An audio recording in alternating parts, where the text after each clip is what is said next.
My name is Emily. I am 31 years old, and what I'm about to tell you is the deepest, most devastating betrayal I have ever experienced in my life. Not from a stranger, not from an enemy, from my sister. Stay with me, because this story will change the way you think about the people closest to you. Let me tell you about Olivia. Olivia Marie Henderson. 4 years older than me, so 35 now. Growing up, Olivia was everything I wanted to be. She was confident where I was shy, bold where I was careful. She walked into rooms and people noticed, not because she was loud, but because she had this energy, this warmth that pulled people toward her. We grew up in a small house in Cincinnati, Ohio. Just the two of us and our mom. Our dad left when I was 4 and Olivia was 8. Mom worked double shifts at a hospital most of our childhood, so Olivia and I had each other. Really, truly had each other, the way siblings do when they become each other's whole world out of necessity. She taught me how to ride a bike. She walked me to school my first day of middle school because she knew I was terrified. When I got my heart broken for the first time at 16 by a boy named Jason who was absolutely not worth it, Olivia drove to the gas station at 11 at night, bought me 2 candy bars and a Sprite, and sat with me on the bathroom floor until I stopped crying. She was my person. That is the only way I know how to say it. Before I had a best friend, before I had a husband, I had Olivia. So when Daniel proposed and I needed a maid of honor, there was never a single second of doubt. Of course it was her. Of course. Our wedding was June 14th. 3 years ago now, though some days it feels like another lifetime. Olivia was extraordinary that day. She had planned my bachelorette party, coordinated with the florist, stayed up until 2 in the morning the night before, helping me steam my dress. On the morning of the wedding, she sat behind me at the mirror and did my hair, the way she used to when we were little. And she met my eyes in the reflection, and she said very quietly, "Mom would be so proud of you today." Our mom had passed 2 years before the wedding. Cancer. It was the hardest thing either of us had ever been through, and we had gone through it together, holding each other up. So when Olivia said that, at that mirror, on my wedding morning, I completely fell apart. Happy tears, the best kind. And she laughed and grabbed a tissue and said, "Don't you dare ruin that makeup, Emily. I worked too hard." Daniel and I had met through a mutual friend. He was steady, kind, funny in that quiet, unexpected way. He adored me, or I believed he did. He got along beautifully with Olivia from the very beginning. They had the same sense of humor, the same taste in movies. I remember thinking how lucky I was that my husband and my sister genuinely liked each other. I held on to that thought for 3 years. I had no idea what it was becoming. The signs were there. I know that now. Looking back, they were everywhere. But when you love people completely, when you trust them without reservation, your brain protects you. It finds explanations. It smooths over the edges of things that should alarm you. Olivia started texting Daniel directly, not our group chat, just him. At first, it was normal things, a funny meme, a restaurant recommendation, a sports score because they both followed the same team. I saw it and felt nothing, except a quiet warmth look at my 2 favorite people getting along.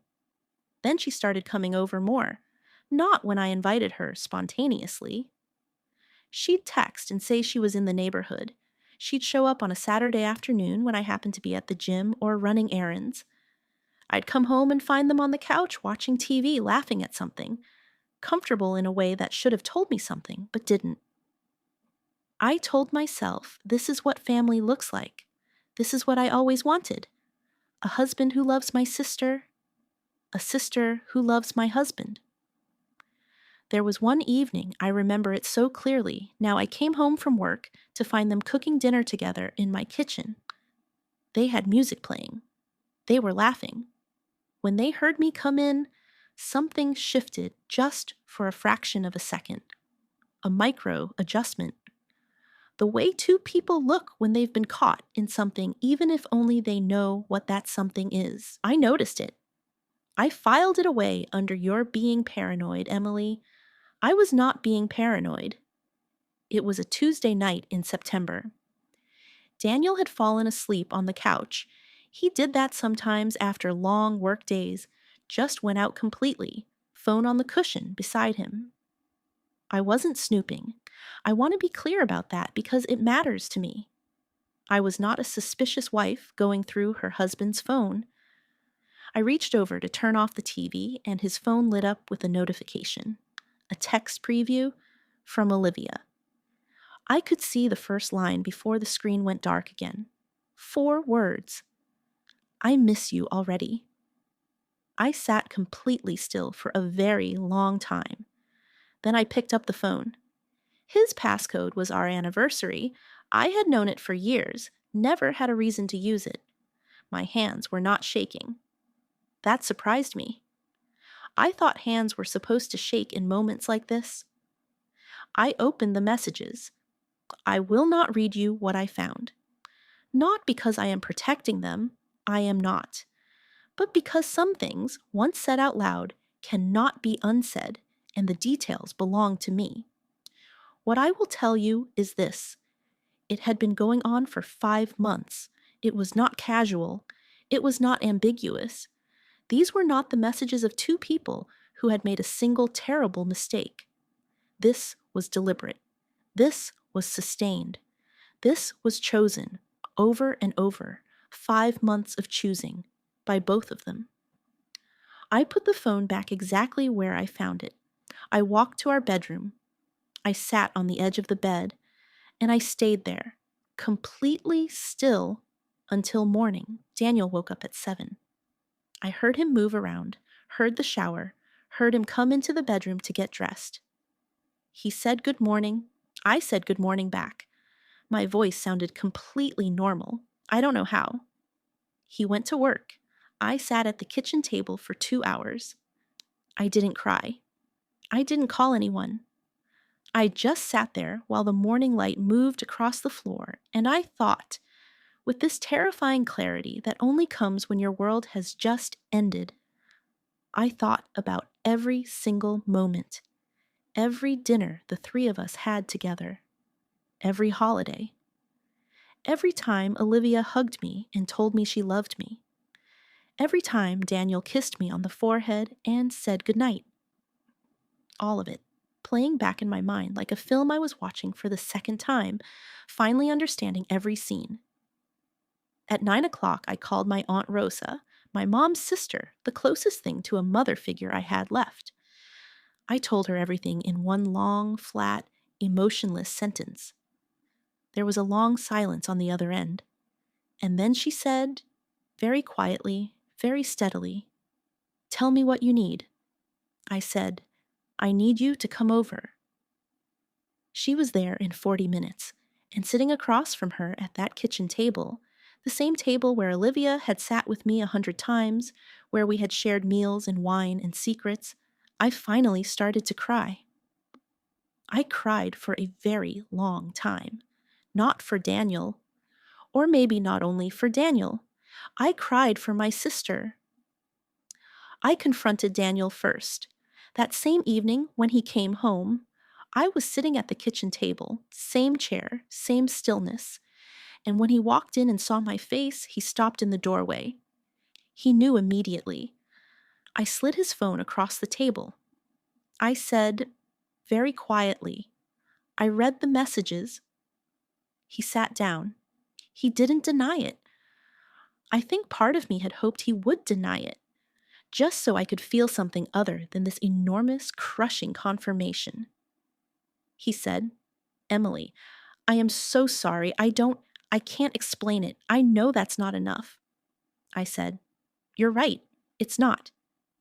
I asked him to leave that night. He did. Olivia was harder. I drove to her apartment the next morning. I had not called ahead. I knocked on her door, and when she opened it and saw my face, she knew too. I watched the color drain out of her completely. I stepped inside. I sat down on her couch, the couch I had helped her pick out, the couch I had sat on 100 times, and I looked at my sister, my big sister, the woman who had braided my hair and bought me candy bars and straightened my veil. I said, "How long were you going to let me live inside that lie?" She started crying immediately. She said, "Emily, please, I never meant for—" I said, "Don't. Please don't tell me you never meant for it." 5 months, Olivia. 5 months of choosing this. Every single day you chose it. She said, I know. I'm so sorry. I love you." And something in me went completely cold. I said, "No, you don't get to say that right now." I stood up. I walked to her door. I turned around one last time and I looked at her, really looked at her, and I said, "I defended you to myself for months. Every single sign, I defended you. Because I trusted you more than I trusted my own instincts. That is what you took from me, Olivia. Not just my husband, my ability to trust myself." I walked out. I have not been back. People who have been cheated on by a spouse, they understand a specific kind of grief. It is brutal and it is real. But I want to tell you about a grief that I did not know existed until it happened to me. The grief of losing your sister. Because I lost 2 people that September. I lost my husband of 3 years, and that hurt deeply. But I lost my sister. My whole life sister. The person who knew every version of me. Who knew my childhood and my mother and every embarrassing story and every scar. That loss was different. It was older. It went deeper. It touched parts of me that Daniel had never even reached. I went through the following weeks in a kind of fog. Aunt Rosa came and stayed with me for 10 days. My best friend Jess, who had met Olivia dozens of times, who had genuinely liked her, sat with me through the rage and the disbelief and the moments where I'd suddenly remember something small and completely fall apart. Like the voicemail I found on my phone from Olivia from just 3 weeks before I found out. She had called to check on me. She had said, "Just thinking about you, Em. Call me back. Love you." I listened to it 4 times. Then I deleted it.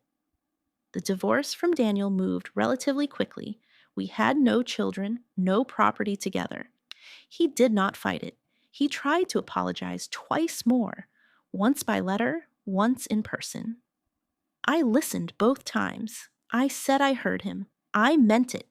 But hearing someone's apology and taking them back are 2 completely different things. Olivia tried to reach me 6 times in the first month. Texts, calls, a letter that arrived in the mail, handwritten, 4 pages. I read the letter. I read every word. Then I put it in a drawer, and I did not respond. Recovery from this kind of betrayal is not linear. I want to be honest about that because I think people expect a clean arc.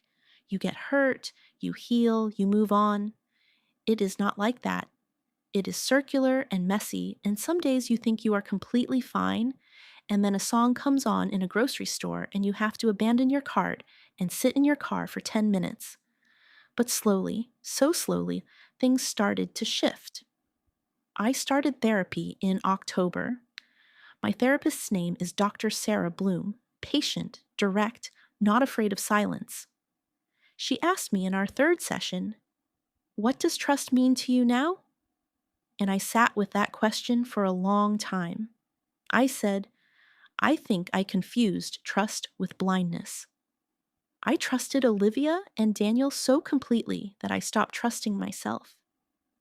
And that's what I need to rebuild, not trust in other people, trust in me. She wrote something down. Then she looked up and said, "That is exactly right." I also did something that surprised even me. I started writing, just for myself, a journal, nothing fancy. I wrote about my mom, about my childhood with Olivia, the good parts, all the good parts, because they were real, even if the ending was not. I wrote about my wedding day, and I let myself feel both things at once, the beauty of it and the betrayal underneath it. Writing gave me back my own voice, and slowly, my own voice got stronger. I took a solo trip to Colorado in the spring, hiked trails I had never hiked, ate dinner alone at restaurants and did not feel lonely, felt free, came home with something I had not felt in a long time, myself. I get asked sometimes, and do I miss her? Yes. I miss the sister she was before this. I miss the girl who bought me candy bars at 11 at night. I miss the woman who straightened my veil. I miss having a sister. But I have learned something important about missing people. You can miss a version of someone that no longer exists, or perhaps never fully existed, without owing that person your forgiveness, your presence, or your continued pain. I do not know if Olivia and I will ever find our way back to each other. Maybe someday, maybe not. I have stopped trying to decide that in advance. What I know is this: I am still here. I am still standing. I am still Emily. Just a version of Emily who has been through the fire and come out the other side knowing exactly what she is made of. If you are watching this and you recognize your own life in what I just described, the creeping signs, the explanations you made for people who did not deserve them, the morning after when everything changes, please hear me when I say this. You are not too sensitive. You are not crazy. You are not asking for too much. The people who betray you are counting on your love to blind you. They count on the fact that you trust too deeply to see clearly. That is not your weakness. That is your heart, and your heart deserves better. Trust your instincts. Know your worth, and never, never let anyone make you feel like you are the problem for expecting loyalty from the people you love. My name is Emily. I am 31 years old. My sister was my maid of honor, and I survived her becoming the other woman. Thank you for being here with me today. If this story touched your heart, please share it. Someone out there needs to hear it. Take care of yourselves.